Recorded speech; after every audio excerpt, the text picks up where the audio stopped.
Donc, c'est ça que j'ai appris pour lui, défense personnelle. C'est ça que j'ai appris pour lui, SR Protection.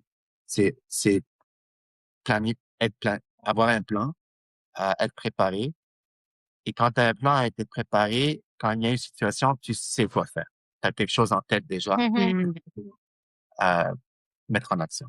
Et donc, du coup, c'est ça que tu apprends aussi aux personnes qui viennent chez toi pour apprendre la défense personnelle. Et non seulement se défendre soi, mais aussi qu'on est avec nos enfants, quelqu'un en fait qui ne peut pas se défendre de la même façon, comment réagir. Donc, non seulement pour protéger, mais aussi pour avoir en fait ce que j'appelle des solutions de backup. Et dans le pire scénario possible, toi, tu fais ça.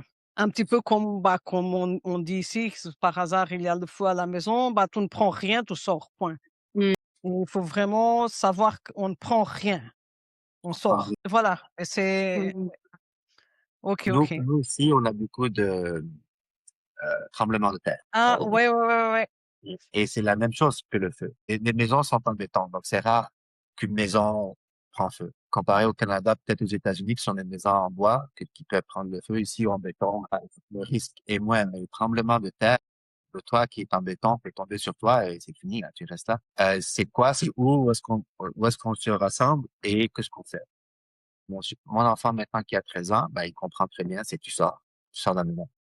Et si tu vois que ta mère a besoin d'aide ou ta belle-mère qui vit avec nous a besoin d'aide, tu l'aides. Même chose pour moi.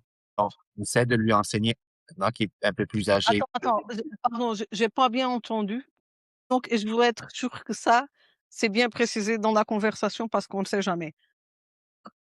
Le tremblement de on sort et s'il y a quelqu'un qui a besoin d'aide, on va aider aussi, on sort pour aller chercher de l'aide. On Ouais. aide. Si on peut aider, on aide. OK. Par exemple, mon fils a 13 ans, il devient de plus en plus fort, mais il peut pas porter ma femme, il peut pas porter ma belle-mère. Non? Donc, je pourrais porter ma belle-mère et courir avec elle, Mmh. je suis capable de le faire.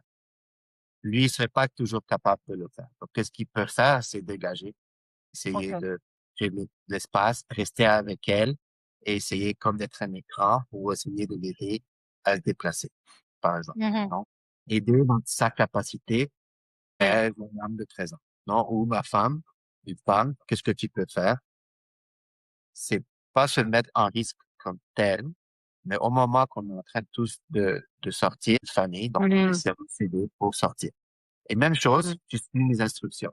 Si moi je te dis Mmh. quoi faire, je dis ça, tu sors. Si je te dis tête, tête. Et j'espère avoir la capacité dans un environnement comme ça de prendre les bonnes décisions.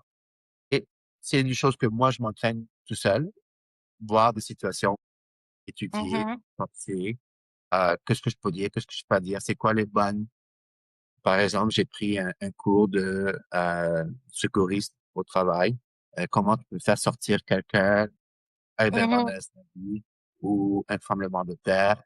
Et chaque fois qu'il y a des rénovations de ce genre de cours, je m'inscris et je continue à garder ce genre de certificat ou ce genre de cours pour être capable de justement Mmh.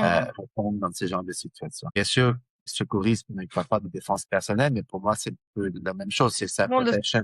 De, le secourisme, je trouve que c'est important et si on fait ça, par exemple, dans les écoles, dans les écoles secondaires et je pense que peut-être même avant, il y a des cours de secourisme, le cours de secourisme de base et on a et ça, c'est bien.